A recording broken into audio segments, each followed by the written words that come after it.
I love this. We're doing the whole triangle of the Wedge on the Wedge Live podcast in a pedicab. There's not a more Wedge episode than that. All right, are you ready? In traffic on Lyndale Avenue. We've made it to Lyndale. Moment of truth. Here we go. Huge pothole. Whoa,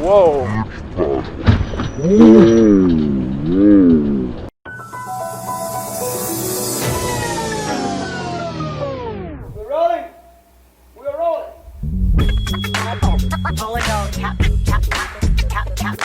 This is a real thing. Real thing.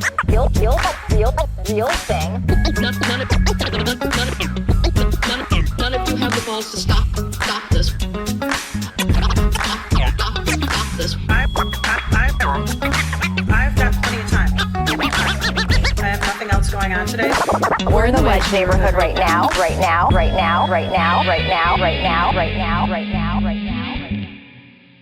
So we'll start with Lake Street, and then the finale will be Lyndale. All right, here we go. This is the first time I've ever been on a pedicab. I guess this is an episode of the Wedge Live podcast on a pedicab with Phil Schwartz, our driver. Thank you, Phil. Welcome, John. It's great to be on the Wedge Live podcast. Long-time listener. We're really embodying the Wedge part of Wedge Live. We are doing the Wedge triangle today. Yeah, and I'm here with Brian to my left. Hello. I'm John. This is Wedge Live. And Phil is doing this to showcase Lyndale Avenue before a potential reconstruction that is going to fix everything we hate about it. And we're beginning on Lake Street in the bus lane. We're just going to take a roundabout tour of Uptown. Is this an electric pedicab, Phil? It is, yes. The city legalized electric pedicabs a few years ago. I was resistant as a long time. I've been pedicabbing downtown Minneapolis for 16 years. I was like, I don't need that, but I just started this year, and it's allowed me to work areas like Uptown. So now I'm giving people rides around the lake and going kind of all across the Uptown area. It's really increased my range. Because I was worried about your legs when you made this offer. There's some hills in the Wedge that I was worried it would be rough for you and your legs. Oh yeah, the electric is a game changer for this thing. But you're usually posted up downtown, right? I am usually downtown, but I've started dabbling with Uptown a couple weeks ago, and it's been going great. I think Uptown needs more pedicabs. I like this. Yeah. Given a lot of like this is somebody said this is like New York City, the former Arby's Island here the other day. I'm getting a lot of people from like Lakeville or Stillwater that are just spending the night in Uptown. People still do that. They still come from the suburbs. Now, does this pedicab need roll bars across the top? I'm worried about our heads if we get into a rollover crash. John, I think you're going to be all right. I'm just You're hoping safe with me. the three wheels makes it a lot more stable then. How much really training balancing. does it take to become a pedicab driver? Well, you need a driver's license, and then you get a city license, and then you go through a little orientation, and you just kind of go. You don't really need training. It's just riding a bike and talking to strangers. That makes Brian and I feel so secure that it takes very little training to do what Phil is doing here. But can you imagine if they required like a commercial license or something? I believe it should require a commercial driver's license. We should lobby the state to create a new pedicab driver's license. Did you ever hear about my friend Parker got hit on that intersection by a police car? It nicked his pannier bag. The car was inching out to turn. I almost got run over by a squad car on Lagoon too. There were lights and sirens were going, or no, lights and sirens were not going. And so when they were speeding by at like 80, 90 miles an hour, it came upon us by surprise. I don't know. Always turn your lights and sirens on if you're going fast through Uptown. We have too many pedestrians. Or I frequently see, police going through an intersection on a red. They'll just kind of turn on the lights for a half second while they go through the intersection. So we're here on the new Hennepin Avenue. The new Hennepin Avenue has killed all the businesses except the tobacco shop, the barber shop, the bead store, the taco shop, the salon, the wine bar, the sushi restaurant. but everything else is dead. Yes. So All of the businesses in Yeah. Uptown were killed by the new Hennepin Avenue. Yeah. I'm glad you practiced that routine, Phil. You Yeah. had them all in your head, ready to go. Yep. Though the Potbelly just did recently close. Oh, did the Potbelly close? Yeah, Oh. at least I think so. It sure looks close, but like my dad has been saying that they've been saying Uptown's dead since the 80s when the mall was built. So Yeah, generations of Minneapolitans have been declaring Uptown is dead. That's why the pause argument has not made sense to me. Like it's we need to pause this and let the federal money expire. this construction has already been paused twice by a year each time. So And we need to wait for good times to roll again before we can weather this. There's never going to be a convenient time where we feel good about closing the street, but it's a 90-year investment. And better we do it now than to leave a question mark over all of Uptown for the next 10 years, wondering when the reconstruction will happen. Right, Exactly. yeah. What I'll say about the pause too is that riding this pedicab on Lyndale, the potholes are just so crazy. I don't even think the street can make it till 2028, to be honest. Like, they've already pushed it out too far. And I think just pausing it is just gonna delay. Like, nobody's gonna want to open a business on a street that has like some random construction coming up, maybe in 3 years, maybe in 5, Right. maybe in 10. I feel like- Let's get it over with, and we'll have a brand new street. People talk about the importance of certainty for businesses, and there's nothing that would create more uncertainty than to pause this and say, well, we'll do it at some undetermined time in the future. exactly. We want, consistency helps people plan for the future.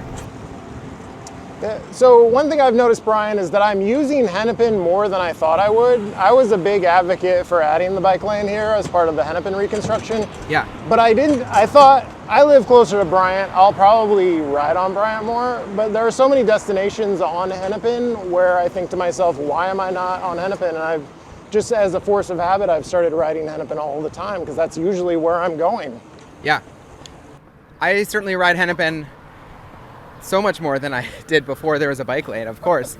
But yeah, I find myself just thinking, as I'm heading south from downtown, I could turn right to go in the Hennepin lanes, and I think, do I have a reason to go there? And oftentimes I can come up with a reason. I do need to go to the hardware store today, or maybe I should swing by and get a bite to eat here or there. Phil, can we ask you how much does it pay to be a pedicab driver? Oh, I don't talk about that. You don't talk Nope. about finances? Nope. Are you worried people will realize what a sweet gig it is and like steal your fares? If anybody wants to be a pedicab driver, you can talk to me about it. Happy to share. Usually what I do is I just kind of cruise around the city, and I usually ask for about $10 a person for a basic ride. But I can do tours as well, and if somebody just needs to go down the street, I'll give them a deal. So it's really, the fares are your discretion? Yeah. It's not regulated? It's not regulated. Oh, wow.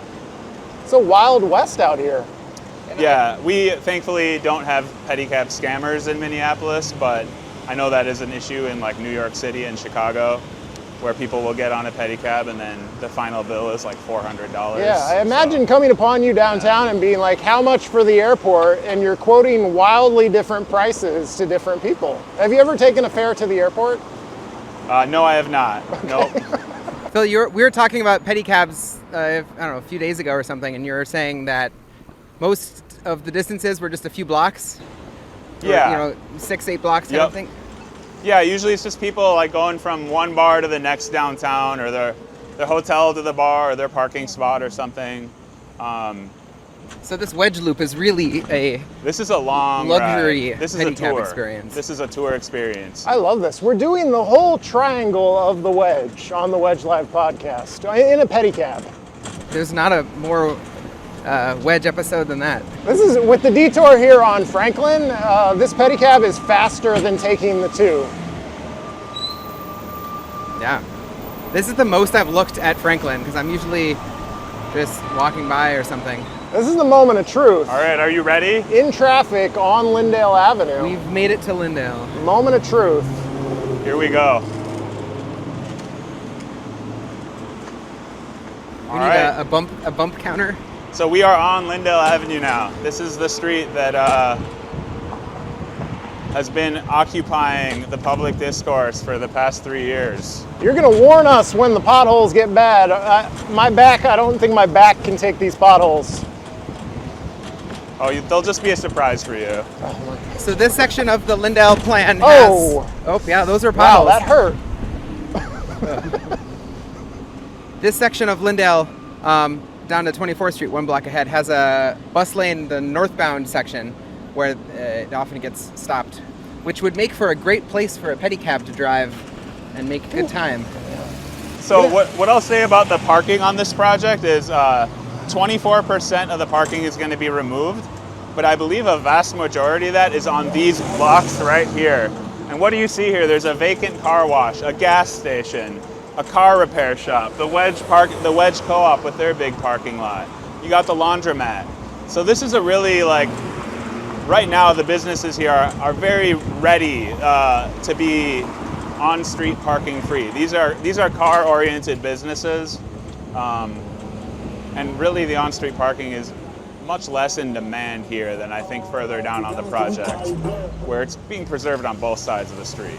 Yeah, I don't think people trust, if you know the area, you don't want to park your car on Lyndale Avenue because you're going to get it smashed up eventually. Or you're going to get yourself smashed up getting out of your car after you've parked it. Okay, wow.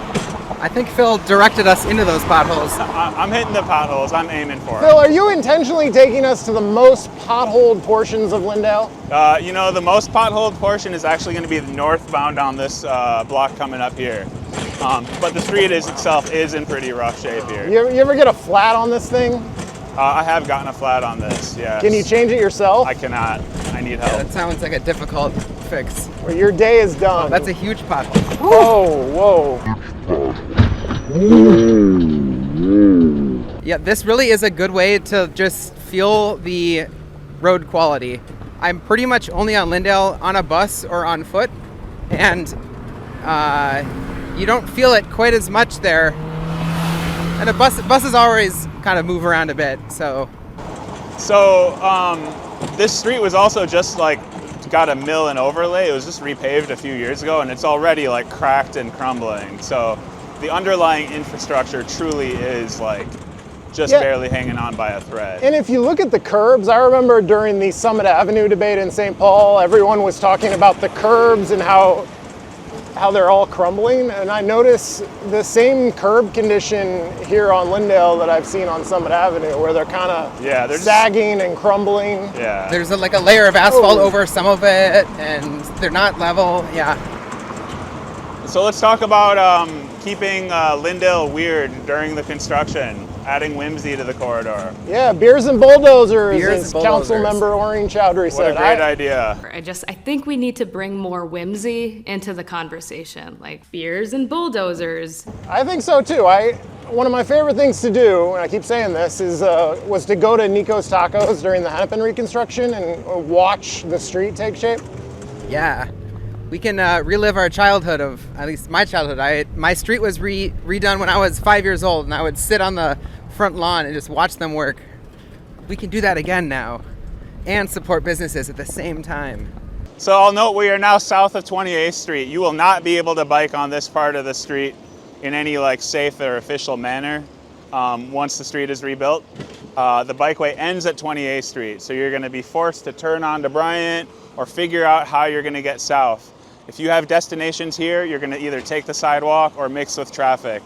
It's really a shame because this is such an anchor to this part of the neighborhood. Yeah, this is the draw. This is the destination. This is Lynn Lake, as a name, kind of describes a lot of this area, and it's right here.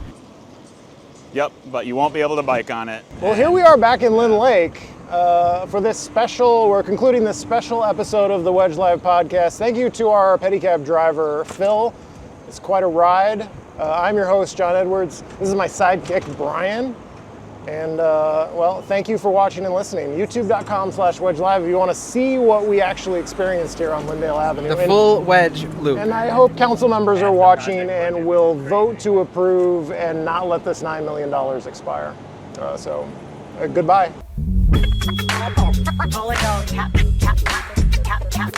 This is a real thing. Real thing.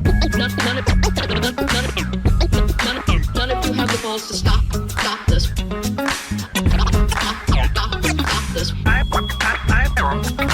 I've got plenty of time. I have nothing else going on today. We're in the Wedge neighborhood right now.